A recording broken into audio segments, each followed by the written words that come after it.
International kite festival રાજકોટના આંગણે અને આપ નિહાળી રહ્યા છો રેસકોર્સ ગ્રાઉન્ડ ઉપર જે ઇન્ટરનેશનલ કાઇટ ફેસ્ટિવલ છે એની કૂચ હોલ.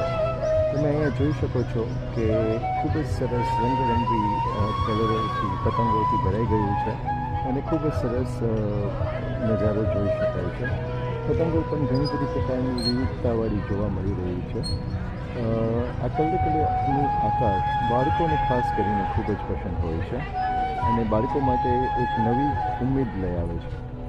ખરેખર પતંગબાજી એ એક એવો તહેવાર છે કે જે બધા આપણને સાથે મળાવે છે અને મકર સંક્રાંતિ જે મકર રાશિએ આપણે પ્રવયન થાય છે એ માટે એને ઉજવવામાં આવે છે.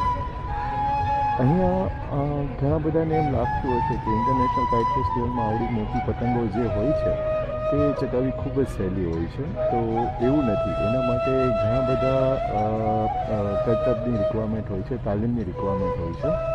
તમે અહીંયા જોઈ પણ શકશો કે જે પતંગવીરો જે હોય છે એ ખૂબ જ સાવચેતીપૂર્વક નિર્ણયો લેતા હોય છે અને એની અંદર એને જે સેફ્ટી રાખવી પડતી હોય છે એ પણ ખૂબ જ મહત્ત્વની હોય છે, કેમ કે સેફ્ટી વગર કંઈ જ થતું નથી. અહીં હું તમને એક બે ઉદાહરણ સાથે અહીંયા બતાવવા માગું કે જે આપણા જે પતંગવીરો હોય છે એ ખૂબ જ સેફ્ટી સાથે હોય છે. એ લોખંડની ક્લિપો પણ બાંધવી પડતી હોય છે, એક આસિસ્ટન્ટ પણ રિક્વાયરમેન્ટ હોય છે, કેમ કે એ જે પતંગ હોય છે એનું કામ ખૂબ જ વધારે હોય છે. તો આ જોવામાં જેટલી સરળ લાગે છે એટલી ઉડાડવી એટલી જ સ્કિલફૂર્વક મેટર હોય છે.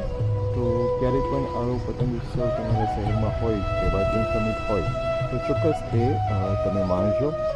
અહીંયા તમે તુષાર કાછડિયા યુટ્યુબ ચેનલમાં આ માણી રહ્યા છો.